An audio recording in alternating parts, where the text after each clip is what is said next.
Hello,အားလုံးမင်္ဂလာပါဒီနေ့ကျွန်တော်ဖန်နီချားလို့ပြောပြမယ်။တော်တော်များကျွန်တော်ဖန်နီဒီလိုလေးကျိုးဆွဲ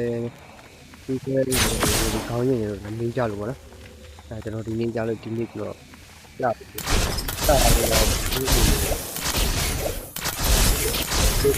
最強の威力になってみせるか。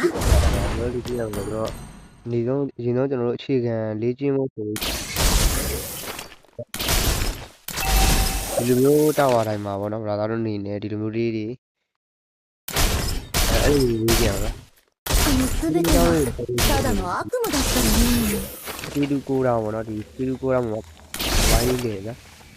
အဲ့ဒီဝိုင်းလေးမဆုံးခင်မှာကျွန်တော်တို့ကဆောင်းရည်ကြည့်လိုက်ရတယ်ဆောင်းရည်ကြည့်ရတယ်空のကျွန်တော်တို့ကဝိုင်းရှိတယ်もう一人の私がいるのかな。တော့ကြည့်ရတယ်ဒီစီကျွန်တော်တို့ကဒီစိတ်ကြည့်ပဲကိုခေါင်းကိုလုံးဝငြိမ်ကြည့်နေတယ်ဆိုချောင်းအတူချောင်းအစီပြင်ရရတယ်ဒီမှာဒီကနေတန်းထားတယ်ဘယ်ရည်ဒီအဲ့ဒါ私たちは全人類の信念を背負っている。အဲ့ဒါဒီချီကန်ဘော်ရောက်ဒီလေတာမျိုးလွယ်ပါတယ်ဗျဒီကတော့ကိုယ်ကြည့်သားဖို့ပေါ့ဘောကြီးဒီကဒီလိုရှိရင်ကျွန်တော်တို့ကဒီရောဒီကြည့်နေတယ်ဆိုရင်ဒီライトルトの外は危険だけど、私がみんなを守ဆွေးる。နွေးကိုကြားလို့ရှိရင်ဒီတို့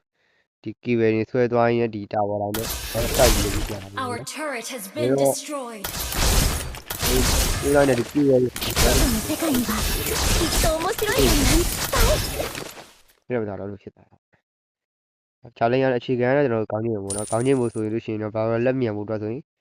ဒီလိုမျိုးတာဝါတိုင်းမှာဒါမျိုးလေးလုပ်ပြီးライトルトを守るのは私たちの責務よ。ဟုတ်တယ်ဘယ်လိုလဲကျွန်တော်ဒီဘက်ချမ်း Our turret is under attack. ဘာလို့လဲဆိုတော့ကျွန်တော်တို့ကတစ်ပတ်ကို人類最後の希望としてဟိုလှည့်ပြီး諦めるわけにはいかないのだ。သူ့ဆွဲတဲ့ခါလက်သားကြနော်ဗျာရင်းနှီးပါမနော်ဒီတော့လေဒီဘက်တရီမှာဆိုလို့ရှိရင်တော့ကျွန်တော်တို့自由な世界に向かって出発よ。